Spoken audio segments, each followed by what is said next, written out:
politics of the East German punks generally centered and started in a rejection of the East German state, or at least the current conditions of it. If you know who Crass is, you can just skip this video until this time and listen to them. Punk meant something very different in a capitalist society than it did in a socialist society, because punk is inherently anti-capitalist. Now understand that not every group is a monolith, but the core of the East German punk scene was left anarchist. A rejection of state control, specifically East German state control, but embracing collectivist attitudes. But most people want to hear about skinheads.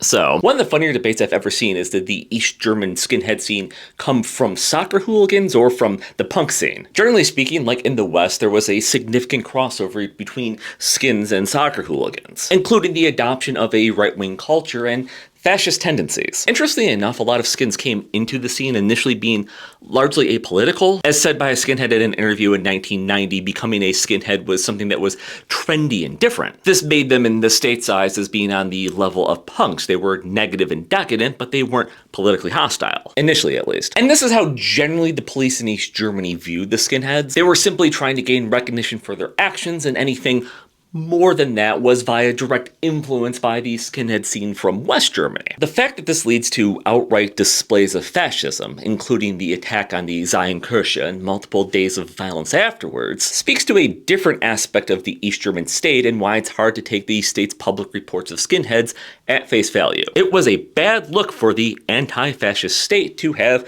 fascists within their midst. Skinheads were thus to be addressed as hooligans with fascistic tendencies, corrupted by the West German state. You see a certain aspect of this today. People can't come to their political beliefs on their own or as a reaction against the state that they're in. It has to be foreign corruption from a outside government. People, believe it or not, can just be heads. East Germany also considered that it would be a propaganda victory for the West if they acknowledged that East German citizens themselves held fascist ideology. So despite the East German state knowing that there was a schism within the underground community, punks were separate from skins, and even skins broke off into Nazi punks and fachos, the state treated the politics as isolated, and not part of a trend that itself wasn't separate from the general anti-state trends, despite internal documents outright accounting for what these skinheads idolized. It was a fact that was known, it just couldn't be acknowledged.